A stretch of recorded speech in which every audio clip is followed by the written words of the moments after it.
Pues nada, bienvenidos a todos a esta conferencia. Somos de la Federación de Familias por la Paz y la Unificación, que fue fundado por una pareja coreana, Sam Yong-un y Hak Ja-moon. Él ya ha fallecido, ella sigue adelante con el movimiento, está a nivel internacional y nuestra meta, como dice el nombre, son familias por la paz. Entonces, a través de la familia se puede conseguir la paz en el mundo. No estamos diciendo que sea fácil, porque fácil no será, obviamente, tal como está el mundo, ¿no? Pero se apela a que todo el mundo está invitado, todos, pues la ciencia, la academia, la política, todo es necesario en este proceso por la paz y toda la gente, ¿no? Pero centrado en la familia, también somos creyentes, entonces incluimos por supuesto a Dios, ¿no? en esto. Bueno, el tema de hoy, aunque suena un poco raro así, en realidad es evolución y creación, ¿no? Pero puntos de encuentro entre ciencia y religión. Vamos a ver, vamos allá con el tema. Y el tema un poco, al contrario que mucha gente pueda pensar, o a veces se pinta, que hay una tensión, ¿no?, entre religión y ciencia. Pero si leemos, por ejemplo,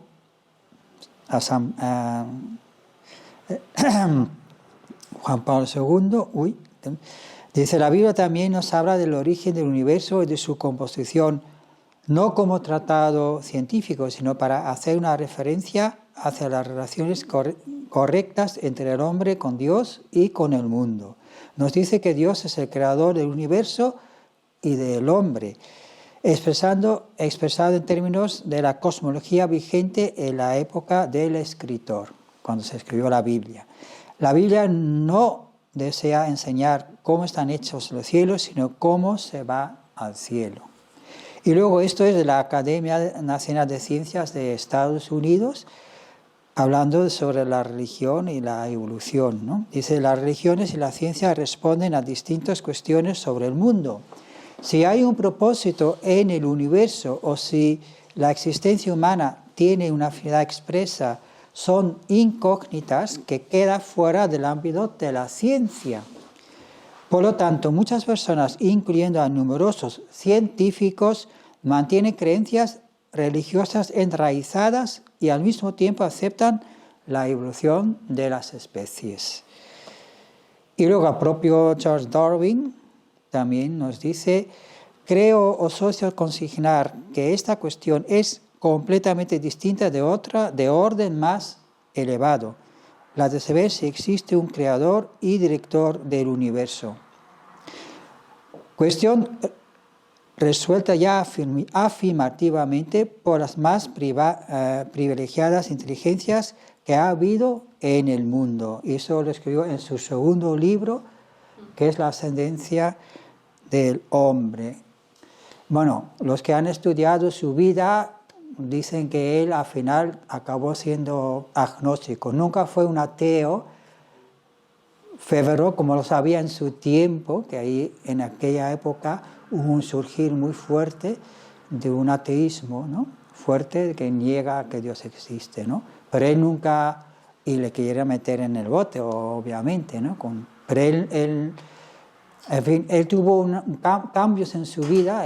Desde luego él había estudiado, era seminarista, iba a ser, ¿no?, teólogo, pero al final hubo varias cosas en su vida, que sobre todo pues la muerte de su hija, la larga enfermedad de su hija, y murió a los 10 años.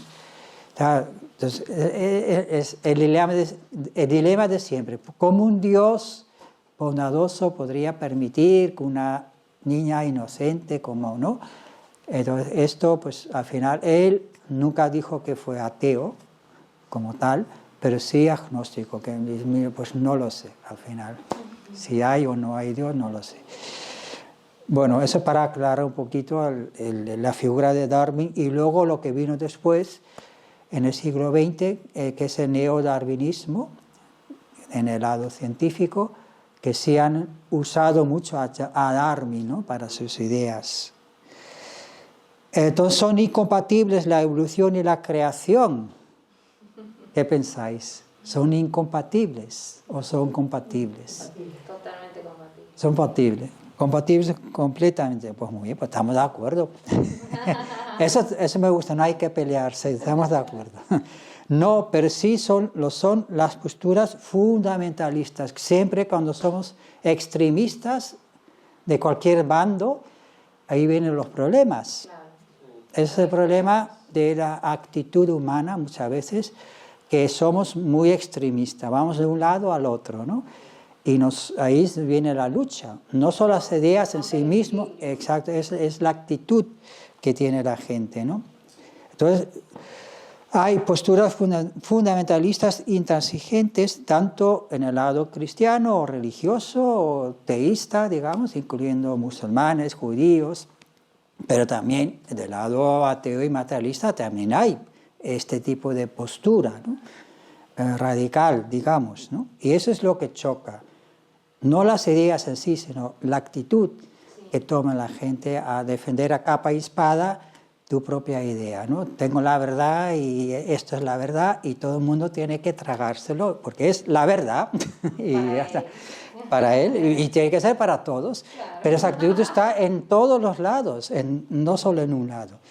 Entonces, bueno, en general, hablando en general del cristianismo, es sobre todo creacionismo fundamentalista, que son muchos evangélicos de Estados Unidos, sobre todo, que ellos lo que pretenden es que la creación de Dios ocurre exactamente como a pie de la letra, como lo dice Génesis. Es exacto científicamente y históricamente. Cualquier interpretación no literal es falsa. Ya está, la ciencia no está equivocada, según ellos. Pero luego también hay cienticismo y evolucionismo, que Dios no es necesario para explicar la evolución de la vida, todo se puede explicar simplemente de una manera natural y ya está. No hay hola. Y entonces, claro, esas son dos posturas pues opuestas e irreconciliables. Uno dice, estás equivocado, y dice, pues tú más todavía. Y así, pues, ese tipo de posturas es muy difícil de que pueden congeniar, ¿no? Pero no son las ideas, sino la actitud, la postura que a veces nosotros tomamos, ¿no? Yo la espiritualidad sí. Con la ciencia las veo como las dos palmas de la mano. Pero, sí, claro, sí, se complementan. En realidad se complementan y aquí tenemos, ya sabéis quién es este señor, ¿no? Albert Einstein. La religión, si la ciencia y la religión es coja, la religión si la ciencia es ciega. Y este también me gusta mucho. El hombre encuentra a Dios detrás de cada puerta que la ciencia logra abrir. Está muy claro, ¿no? Prácticamente no hay que explicar nada más. Y digamos que, ¿cómo podría entonces la ciencia y la religión unirse? O sea, tiene que estar centrado en el bienestar de la humanidad, en el bien común, más allá de la empresa, sea religión o ciencia, sino si los dos tienen la meta común, propósito común, de aportar algo bueno a toda la humanidad y que deben conservar la naturaleza, preservar el planeta en el que vivimos, entonces esos dos campos se pueden dar la mano, como tú has dicho, dos manos, darse la mano y colaborar para ese bien común y mayor, más allá de su campo de actividad. La ciencia, pues, más bien quiere descubrir las leyes naturales, la naturaleza de la materia, el desarrollo tecnológico, etcétera, etcétera. Es necesario para nosotros, para la naturaleza y todo. Y la religión, la filosofía, la espiritualidad, como se quiera llamar, pues más bien queremos ir más allá, ¿no? La ciencia es como el cómo las cosas surgen, cómo funcionan, pero tienen que saber el por qué. ¿no? ¿Por qué existimos? No solo por cómo hemos llegado aquí al mundo, sino para qué y por qué existe el ser humano, ¿no? Eso es mucho más profundo y trascendental. Y se complementan las dos. Una pregunta no quita a la otra. Las dos se complementan. Valores morales y éticos, propósitos de la vida. Entonces, basado en eso, puede surgir el respeto mutuo y la cooperación. Y debe estar, ¿no? Haber más cooperación entre religión y ciencia. Y una persona científica del siglo pasado, a ver si le conocéis, que era también agnóstico. La mayoría de los científicos modernos son agnósticos, la mayoría. Algunos se definen como religiosos y se proclaman y no tienen vergüenza y lo dicen, pero la gran mayoría son del campo agnóstico, un poco como Darwin, ¿no? Se ha quedado marcado en la ciencia moderna esta tendencia, ¿no? Y entonces ¿sabéis quién es, no? ¿Sabéis? ¿Le conocéis o no? Sí, luego en el... Es que como estamos, sí. Es Carl Sagan del siglo pasado, si habéis visto, bueno, él inició esta serie de Cosmos en los años 80, fue el primero que dio a conocer conocimiento científico, pero hablado de una manera a pie de la calle, que la gente lo podía entender, y de una serie muy interesante de explicar cosas del universo, ¿no? Porque era astrónomo, astrólogo, y él dice también: la ciencia y la religión son dos empresas de conocimiento esenciales para el bienestar de la especie humana. Ambas deben comprometerse a salvar nuestro hogar planetario, que debe considerarse sagrado, ¿no? Muy bonito. Y esto viene de una persona agnóstica con tendencia al ateísmo, más bien, ¿eh? Tendencia a más bien negar, ¿no?, la existencia de Dios, pero tenía este tipo de perspectiva también, que sí veía necesario los dos campos. Bien, ahora ya entramos más en el tema más de la evolución y la creación. Vamos a ver.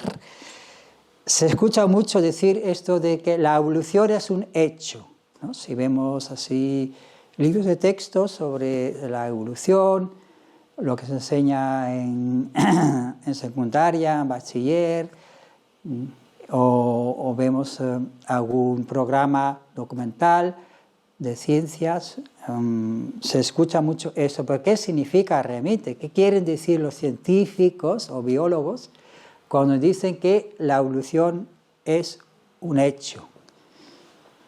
Pues quiere decir que el hecho es que han aparecido distintas especies vegetales y animales en el transcurso del tiempo, y es una evolución que va de seres más simples a más complejos. Lo que aquí todo el mundo estaría de acuerdo, ¿no? Eso es innegable. Que hay cambios a lo largo del tiempo, ¿no? Es innegable. Pero que no tenemos que confundir con que la teoría de la evolución sea un hecho. Ahí es donde viene a veces la confusión de algunos, ¿no?, divulgadores de la evolución, que sería el mecanismo que explicaría cómo ocurrieron esos cambios que permiten la vida que se diversifica, o sea, la biodiversidad, ¿no? Una cosa es la teoría y otra cosa es el hecho de que se puede ver claramente que hay esa evolución de especies, ¿no? Nuevas especies van apareciendo a lo largo del tiempo, ¿no? Y claro, la teoría más extendida, todavía a día de hoy, es la de Darwin, y sería que tiene 4 grandes pilares, esta teoría. La primera sería la variabilidad. En cualquier población hay variedad, hay variantes, ¿no? Los individuos difieren en tamaño, color, resistencia, etcétera, debido a mutaciones aleatorias y recombinaciones genéticas. La sobrepoblación, la lucha por el sobrevivir, la selección natural, ¿no? Bueno, el organismo genera más crías de las que el entorno puede mantener. La escasez de recursos provoca competencia y sobreviven los más fuertes o los más aptos, los más listillos, ¿no? Los que se adaptan al ambiente. Luego la selección natural, el entorno es como un filtro. Los individuos con variaciones ventajosas tienen mayor probabilidad de sobrevivir y reproducirse y pasar la herencia a las siguientes generaciones. La herencia y adaptación. Los rasgos ventajosos se heredan y predominan con el tiempo. Los perjudiciales se extinguen poco a poco. Y bueno, en resumidas cuentas, para no liarnos mucho, sería que la evolución es un proceso, según esta teoría darwiniana, ciega, donde la selección natural acumula gradualmente pequeños cambios ventajosos a lo largo de mucho tiempo. Que bueno, dicho en boca de muchos neodarwinistas, pues nosotros seríamos los ganadores de una gran evolución, una gran lotería cósmica, y estamos aquí, pues por suerte, ¿no? Hemos estado aquí. Pues podría haber sido que no, podría haber sido que fueran los dinosaurios, que fueran las moscas o las cucarachas, pero mira, a nosotros nos tocó la suerte y démonos por satisfechos, ¿no? Pero en realidad, dentro de la ciencia, todavía estamos en el tema científico, ha habido ahora, en el último siglo, desde el último siglo hasta ahora, pues diferentes alternativas a la teoría de Darwin, que lo complementan y de alguna manera aportan algo diferente también, como el equilibrio puntuado, que dice que las especies permanecen estables durante largos periodos de tiempo, que llaman éstasis. O sea, que estaban igual, interrumpidas con breves episodios rápidos de especiación, que significa es cuando aparecen nuevas especies. Y eso habría ocurrido en poco tiempo. Entonces no sería un proceso gradual, como dicen los neodarwinistas, que poco a poco hay un cambio, pequeños cambios que se van acumulando a lo largo de miles y miles y millones de años. Y son cambios graduales, pero aquí dice que no, que es el momento, digamos, los saltos de evolución, tiempos geológicos, pueden ser miles de años, decenas de miles de años, pero geológicamente hablando es poco tiempo, pero que aparecerían en poco tiempo. O sea, no había tiempo de pequeños cambios, como dice Darwin, ¿no? o los que defienden a Darwin. Luego está la simbiogénesis, que sería la unión de de organismos, dos o más organismos distintos para formar uno nuevo, para ser un motor puede ser un motor evolutivo fundamental. Y hablan de los mitocondrias de nuestras células, fueron en su origen bacterias libres que se fusionaron con una célula huésped en un evento repentino, no por mutaciones graduales. Son estudios que se están haciendo a partir del siglo pasado. Esto parece ser que ya está siendo también aceptado, porque parece que no, pero también dentro de la ciencia, cuando aparecen nuevas ideas, también hay bastante oposición. Entonces la persona que aportó esto, que fue una mujer, tuvo muchas dificultades al principio para que se pudieran aceptar estas nuevas ideas, ¿no?, que ella aportaba. Pero ahora sí se está siendo más y más aceptado que es posible que diferentes células se unen y crean un nuevo ser, ¿no? Y hay otra que habla de la epigenética y la plasticidad fenotípica. La epigenética permite que el entorno active o desactive genes sin cambiar el ADN, logrando adaptaciones mucho más rápidas que las mutaciones graduales. Ese conjunto de ideas que amplía Darwin se llama la teoría sintética extendida, incorporando plasticidad fenotípica, heredando herencia epigenética y error del entorno y el desarrollo en la evolución. Es decir, que el entorno también nos influye a nosotros. O sea, eso es lo que hoy en día pues ya sabemos que mucha gente nos tenemos que cuidar más, pues sabemos que lo que comemos, todo eso influye el entorno también en uno mismo, ¿no? Entonces todo esto nos lleva a ver resumidos que puntos en común de estas diferentes alternativas es que esos saltos evolutivos han sido rápidos, no tan lentos como dice la evolución de Darwin, y que no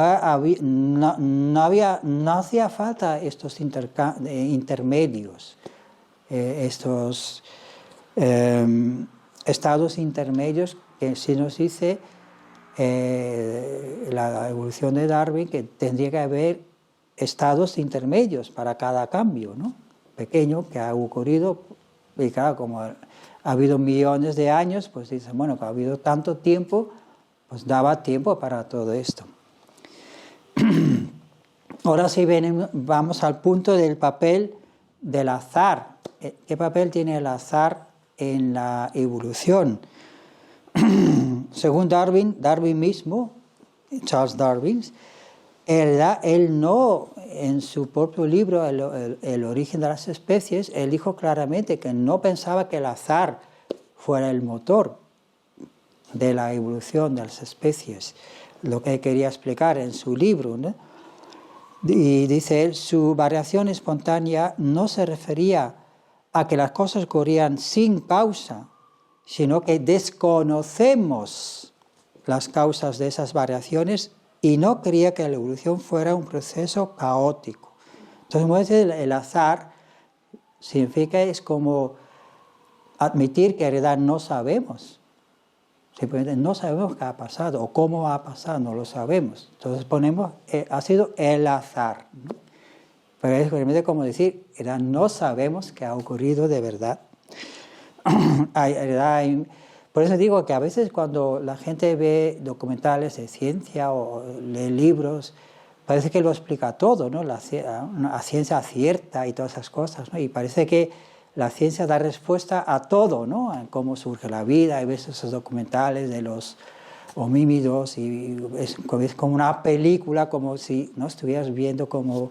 Pero en realidad es mucha bla, bla, bla, mucha narrativa, pero en el fondo hay mucho desconocimiento acerca de lo que realmente... Porque nadie ha vivido en ese tiempo, ¿no? No podemos ir al pasado para ver qué ha pasado, cómo vivía la gente de verdad. No, son todos, digamos, lo que se imaginan los científicos, ¿no? Pero claro, lo ponen en una película bonita, un documental bien hecho, y bueno, parece que se explica todo, ¿no? La evolución de la vida y todas esas cosas. Ahora sí, en el neodarwinismo que vino después de Darwin, en el siglo XX, ellos sí afirmaban que el azar era el motor de la evolución, ¿no? Las mutaciones en el ADN ocurren por errores químicos o radiaciones aleatorias, que son por azar, sin importar si son útiles o no. La selección natural es el único motor creativo detrás de la evolución. Creativo, ¿no? Claro, creatividad, porque claro, si es el azar no tiene inteligencia, pues ¿cómo puede ser creativo si no hay un fin detrás, si ocurre porque sí? Y lo llaman creativo, ¿no? El azar es creativo. Pero así es la explicación moderna del darwinismo, que seguramente Darwin no estaría de acuerdo con lo que han hecho con su teoría. Oye, que eso yo no estaba diciendo eso, si podía venir aquí. En la simbiogénesis, pues el encuentro puede ser azaroso, pero la integración es un proceso biológico complejo y funcional de cooperación y función de especies. Aquí ya habla más, porque claro, en el neodarwinismo, como enfatiza tanto en la lucha por la supervivencia, es aquí el que, ¿no? Sálvese quien pueda, el que mejor se adapta al ambiente es el que sale vencedor. Es como una lucha entre una competencia constante, ¿no? Y bueno, aquí se habla más bien que, ¿no?, que hay una cooperación entre las especies y una interdependencia. Unos se ayudan a otros. Entonces ya es un concepto muy diferente que ya nos lleva más a una espiritual, una moral también, ¿no? Vemos ya algo más espiritual detrás, ¿no?, de eso, pues, cooperación, armonía. Tiene que haber algo, ¿no?, que les lleve a hacer esto, ¿no? Y la epigenética, modificación de la expresión génica como respuesta reactiva al medio ambiente. Si cambias el estímulo, el cambio suele repetirse.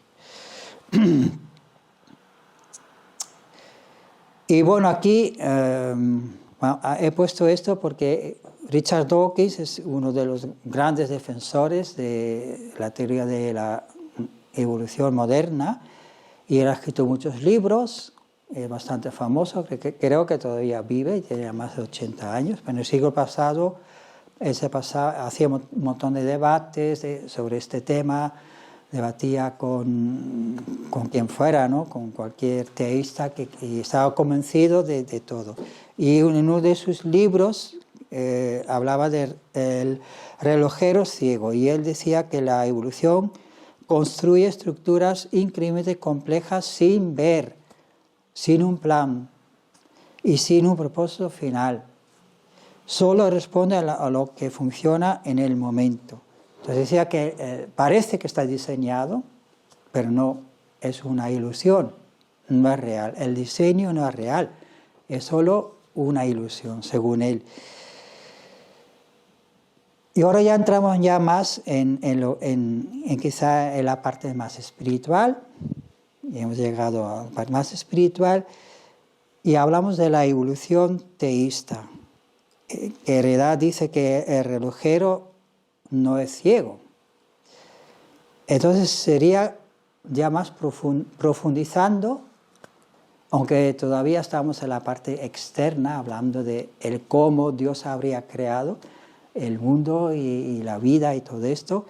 Dios no viola las leyes físicas, las diseñó para que la evolución produjera inevitablemente vida y conciencia. Y eso también está apoyado por otro aspecto científico, que son los principios antrópicos, que se han dado cuenta que los constantes físicos del universo, o sea, las leyes del universo, las leyes de gravedad, están finamente ajustados, que una variación de menos 1% en varias de ellas haría imposible la evolución de la vida. Por ejemplo, no es casualidad, se sabe, por ejemplo, la distancia del Sol a nuestro planeta es la exacta para que hubiese la temperatura adecuada, para que se formara la atmósfera que tenemos con oxígeno, para que se formara el agua. Sin todos esos elementos que están presentes, la vida no habría surgido, no estaríamos aquí. Y eso no son casualidades, sino que eso están viendo que son constantes que hay en el universo y que la meta es la aparición de la vida humana. Así que podemos decir que puede haber como 3 pasos importantes, y la primera sería la creatividad divina. Tiene que haber un proyecto cósmico, un plan, una idea que surge en la mente del creador. La idea de quiere crear algo, ¿no? Y luego, claro, si quiere, tiene que haber, no puede ser algo vago, tiene que tener una idea clara, una idea general de todo el universo y también es específico para cada cosa que va a crear, igual que nosotros, ¿no? Si quieres crear algo funcional, pues tiene que ser claro, ¿no? Pues un cable más o menos da igual. No, pues si ese cable no está ahí o ese botón no está ahí, ¡oye, que no funciona, que no es! Cuando se nos cae o algo, porque hay un elemento que le falta. Entonces, aunque externamente parece que es un mando a distancia, pero si le falta algo, ya no funciona. Entonces, también para nosotros, para el Creador, tiene que programar los constantes y leyes del universo. Entonces, esas leyes del universo están ahí, pero ¿por qué están ahí? Si decimos que todo es simplemente viene del azar, entonces no habría bueno, ¿y para qué? ¿Y por qué? No sabríamos por qué. Pero claro, si decimos, no, viene de un ser que lo ha pensado y él es el origen de todo lo que existe en el universo, por lo tanto, tiene que haber algo en ese ser, en su mente, él ha establecido unas leyes que van a guiar el universo, el desarrollo del universo incluso y finalmente la vida en la Tierra. Y también la necesidad, las leyes del universo, pues controlan todo el desarrollo y la evolución del universo como tal, la formación del universo. Las galaxias, las estrellas, los planetas, todo, hasta luego, y todo lo que ocurrió después, la formación de la vida, la Tierra, todo eso, la misma evolución estaría dentro del plan del Creador, ¿no? Simplemente tenía la finalidad de crear al ser humano, ¿no? Y el azar sería, tiene un papel, pero un papel terciario, digamos, de que se ocupa de los detalles, pero no afecta a lo esencial. Por ejemplo, el color de la piel, ¿no? Si nos vamos a África, seguramente tendremos el piel mucho más oscuro. Si vamos a la playa, ¿no? nos vemos primero rojos como un cangrejo y luego morenitos, ¿no? Depende de la piel, ¿no? O sea, hay cambios que depende del azar, el tiempo, la meteorología, todo eso no está todo programado, ni todo, nos puede caer un cometa, un asteroide, en cualquier momento, ¿no? En la Tierra, pero ya tiene su atmósfera que nos protege, está previsto, tal. Júpiter está ahí, que nos protege de la mayoría de la lluvia de asteroides, se las come Júpiter, por ejemplo, es como un escudo, ¿no? Pero sí, hay aspectos que dependen del azar, pero no afecta realmente a lo esencial de la vida o del ser humano. Entonces vamos a ir, ahora sí, entramos ya en nuestra propia enseñanza del principio divino, que hay unas cosas ahí, a ver qué nos dice, relacionado con este tema. El universo no apareció de repente, sino que la formación del universo requirió un tiempo considerable. Todos los seres de la creación crecen automáticamente por la fuerza del principio, alcanzando su perfección mediante el dominio y autonomía del mismo principio, pasando por el periodo de crecimiento. Esto, lo que nos está diciendo aquí, es lo mismo que hemos dicho antes. Querida, no es que Dios está detrás de cada cosa que crea, sino que lo ha programado todo. Es como, ¿no? Ha programado todo y esas mismas leyes independientes por su dominio y autonomía son las que guían el crecimiento, la aparición de toda la vida en la Tierra. Entonces, bueno, entonces la evolución sería el efecto y la manifestación externa. Podemos ver partículas elementales que aparecen, luego estaría primero el Big Bang, partículas elementales, galaxias, luego dentro de las galaxias estrellas y planetas. Todo eso son pasos necesarios hasta llegar al ser humano, que somos los últimos monos, ¿no? En aparecer, los últimos. Monos o monas, monos y monas. Luego la vida, unicelulares, pluricelulares, plantas, peces, anfibios, reptiles, mamíferos, los homínidos y el ser humano al final. Esto sería visto externamente o históricamente, cronológicamente, pero en nuestras creencias pensamos que en el fondo fue al revés, que primero Dios pensó en el ser humano. El primer objetivo de Dios de la creación no eran los monos, ni los dinosaurios, ni las bacterias, ni las estrellas, ni las galaxias, sino el ser humano. El ser humano tal y como somos, en todos los niveles. Entonces, de acuerdo a cómo iba a ser el ser humano, tenía que crear un ambiente en el cual se puede desarrollar y sobrevivir ese ser humano que él va a crear. Entonces, el primer objetivo es el ser humano. Entonces, la primera idea en Dios es el ser humano.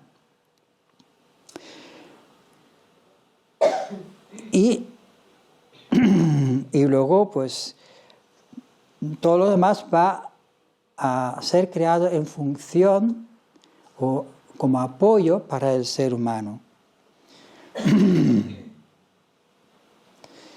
Y bueno, pues la considera ideas, conceptos, utilidad, función, propósito general y específico es dentro de la mente de Dios. Es un creador. Hablando de si Dios fuera un científico, sería el mejor de los científicos, porque en el fondo, ¿qué hacen los científicos? Es observar lo que hay en el universo. Pero Dios lo tiene que pensar en crearlo, ¿no? Inventar y crear todos estos seres, todo lo que existe en el universo. Que tiene una naturaleza interna y externa. Y tenemos, en la primera idea es el ser humano, y hemos introducido el aspecto de mente espiritual y cuerpo espiritual. Luego lo vamos a ver otra vez, como ya lo dijo también, bueno, claro, porque el ser humano, ¿en qué somos diferentes a los animales? Externamente hablando, físicamente hablando, no somos tan diferentes, somos diferentes también, porque somos los únicos que andamos de pie, hemos podido llegar al mundo entero, y emigrar y ningún animal que yo sepa haya podido llegar a cubrir toda la tierra, somos los únicos, ¿no? Entonces hay incluso aspectos físicos del ser humano que no tienen otros seres, pero lo que nos realmente diferencia al ser humano es el hecho que tenemos un alma eterna. Y aquí ya estamos con el tema espiritual, que no es tanto este tema, pero es también fundamental, porque el ser humano, por eso tenemos conciencia, somos conscientes de que existimos. Es porque tenemos el espíritu, tenemos el alma. No es el cerebro que es consciente de que existe, el cerebro es parte del cuerpo material, sino es el alma que se transmite, sí, temporalmente, mientras estamos en la tierra, se transmite a través del cuerpo y el cerebro, mientras que vivimos aquí. Pero la conciencia es independiente, ¿no? Una vez que morimos, físicamente desaparecemos, pero nuestra alma va al más allá, ¿no? Ahí vive eternamente. Entonces, es lo que realmente distingue al ser humano. Y luego tenemos diferentes estados físicos, y esta es la primera imagen, digamos. En Dios no se puede hablar de primero, porque en Dios no hay tiempo, pero es para nosotros entenderlo desde nuestra perspectiva, que sí estamos en el tiempo y el espacio, pues lo primero que le surgió a Dios crear es el ser humano, tal como somos ahora, ¿no? Y entonces ese primero, luego vamos a ver por qué. Y luego tiene pensar en crear un ambiente para ese ser humano, donde podemos sobrevivir, donde podemos vivir y ser felices. Entonces creó a los animales, pues sustrayendo, pues los animales son muy parecidos a nosotros, es al revés de la evolución. Nos parece que venimos nosotros de los animales, pero ellos en la idea de Dios, en la mente de Dios, la primera imagen que Él creó es el ser humano. Entonces, el ser humano quitó la parte espiritual y muchas partes de los animales se parecen a nosotros, al ser humano. Y luego también los vegetales no tienen instinto como los animales, no tienen sistema nervioso como los animales, y luego los minerales, átomos y moléculas. Pero cuando lo vemos cronológicamente es al revés, y parece que nosotros somos el resultado de una evolución, ¿no?, en el tiempo. Entonces el ser humano también, aquí volvemos a Darwin, y él dice, como a menudo se ha hecho notar, el mundo parece haberse preparado mucho tiempo para la aparición del hombre. El hombre es ser humano, ¿no?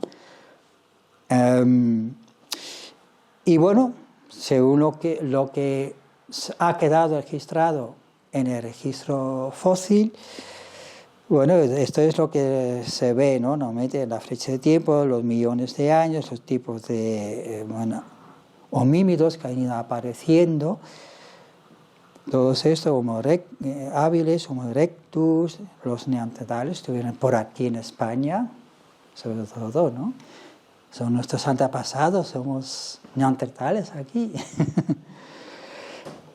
Son diferentes, dicen, son diferentes especies de ser humano. Pero luego al final viene el Homo sapiens, hace unos 200.000 años. Se calcula, todo esto son variables que pueden de repente llegar a otro estudio y lo pone todo patas arriba, ¿no? Eso van cambiando en la ciencia muchísimos.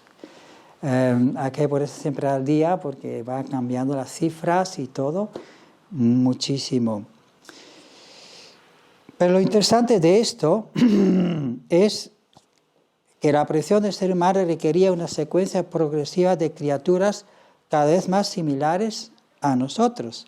Si nuestra especie fue planeada desde antes de la aparición de la vida, o sea, como he dicho antes, en la idea del Creador, entonces el resto de las criaturas actuarían como etapas necesarias. Un entorno preparatorio que proveía las condiciones adecuadas para nuestra existencia. Así, muchos homínidos pudieron servir como prototipos o bancos de prueba para la especie humana, extinguiéndose una vez cumplida su función evolutiva. Es decir, ahora solo quedamos nosotros. Ya no hay neandertales ni Homo habilis, no están, se han extinguido, ¿no? Y la razón sería porque eran una etapa necesaria para, digamos, sacar el mejor cuerpo posible para el ser humano. Parece ser que el tema de ensayo y prueba, ¿no? Ensayo y prueba, error y hasta que llegas al mejor. Y una cosa interesante, si uno se imagina, si nosotros podíamos meternos ahora en una máquina de tiempo y vamos atrás, tal como somos, 1.000 millones de años, ¿podríamos sobrevivir en el planeta Tierra de hace 1.000 millones de años? No. Bueno, le he preguntado a la IA. Bueno, la IA que lo sabe todo, tampoco lo sabe todo. No, porque la atmósfera no había oxígeno tal como está ahora. Y podemos sobrevivir a lo mejor unos minutos nada más, pues no había suficiente oxígeno en aquel tiempo. Entonces vemos que no es casualidad que los tiempos, porque hemos aparecido en este momento y no antes, porque todo se estaba preparando. Si lo vemos espiritualmente o desde el punto de vista del amor, el corazón, ahora vamos a hablar de ese tema, Si realmente somos los hijos de Dios, ¿no? Y Dios piensa en crear lo mejor, el mejor ambiente para sus hijos. Es igual que nosotros, cuando somos padres, preparamos lo mejor para nuestro bebé, ¿no? Cuando viene, ¿no? La mejor habitación, la cuna, lo decorar, ¿no? Invitamos a la familia, ¿no?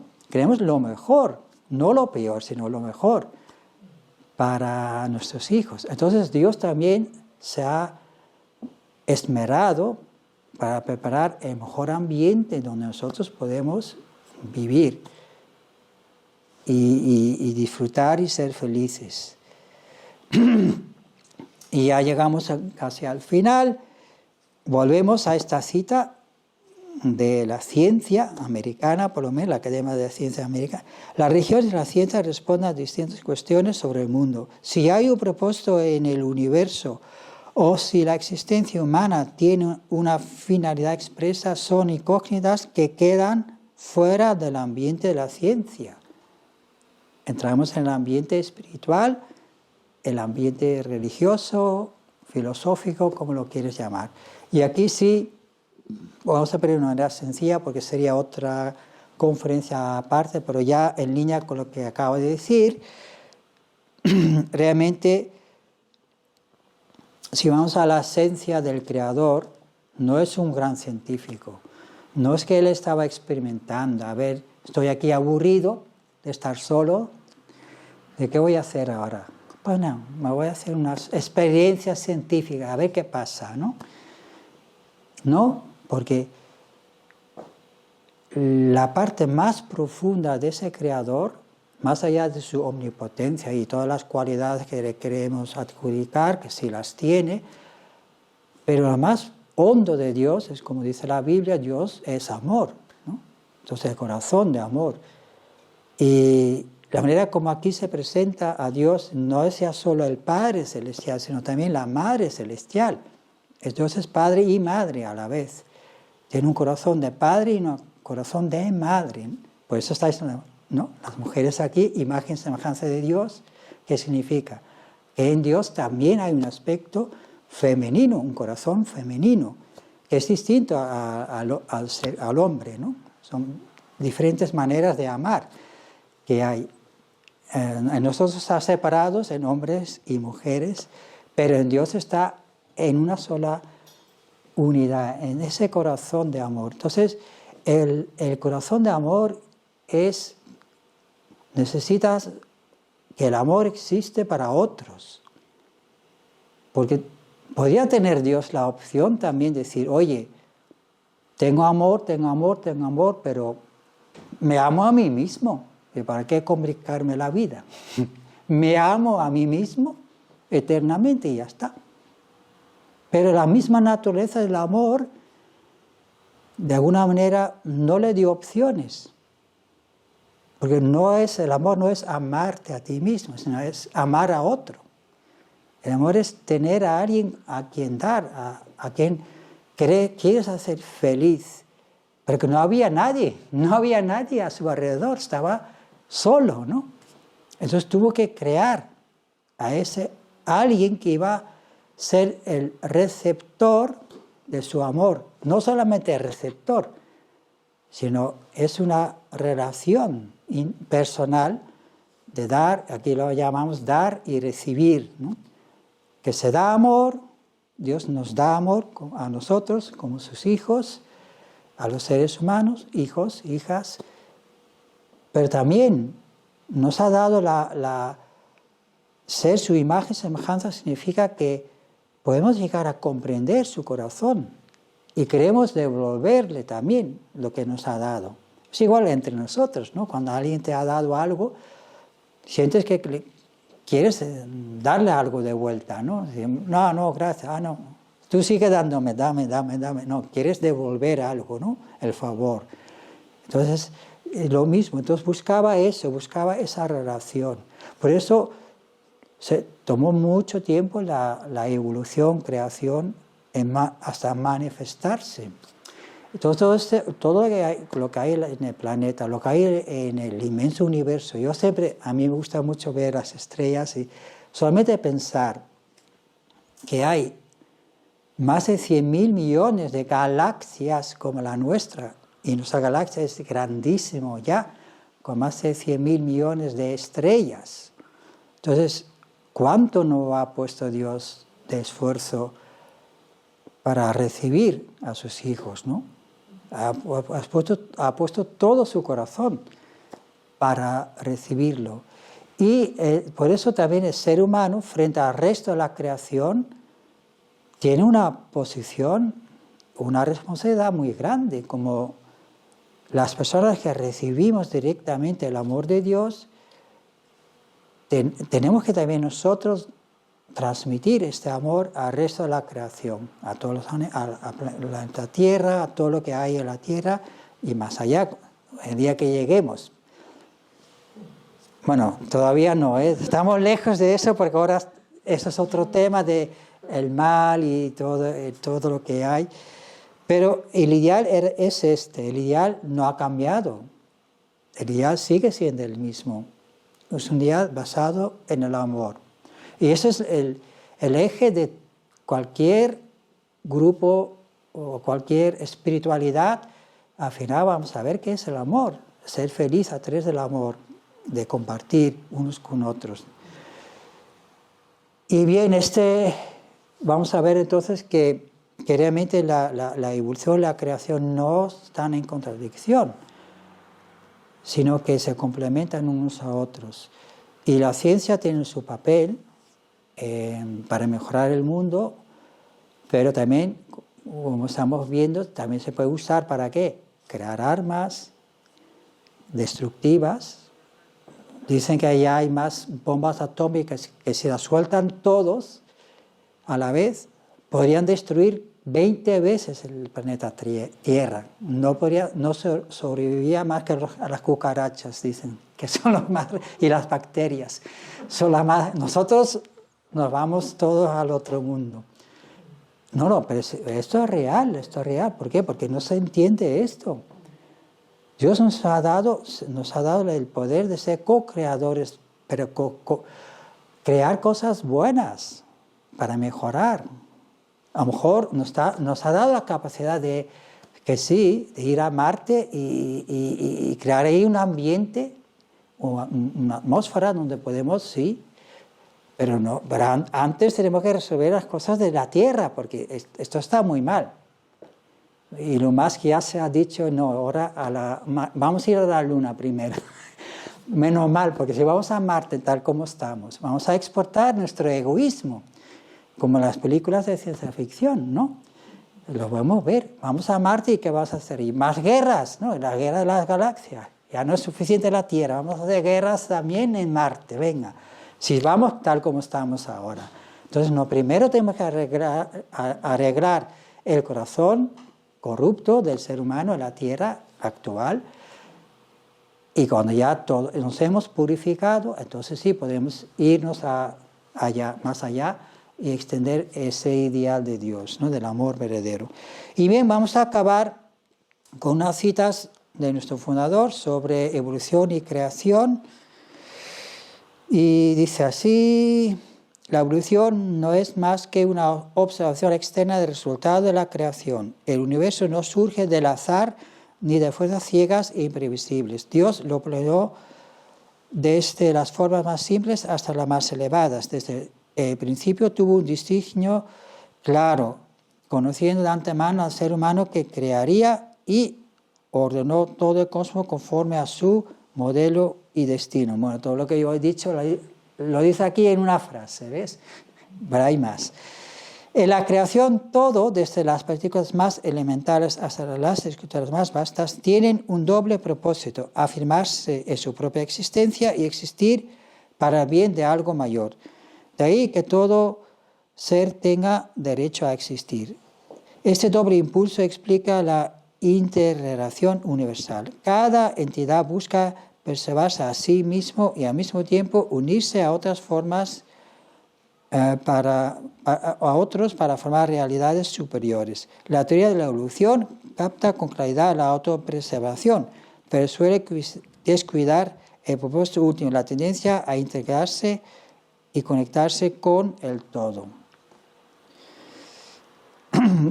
Detrás de la evolución natural hay una causa, dirección y propósito ocultos que guía la vida, impulsando toda la existencia a perfeccionarse y lograr cierta meta. Esa meta es el amor. El amor nos impulsa a aportar algo que beneficia a los demás y al mundo. Y lo último, ¿de dónde surge la conciencia humana? No puede observarse ni analizarse en ningún laboratorio mediante métodos materiales. La realidad espiritual, Dios, el alma, trasciende los límites del mundo físico. Para captar la totalidad del universo debemos afinar nuestros sentidos espirituales. Y bien, pues esto sería la conferencia. Podemos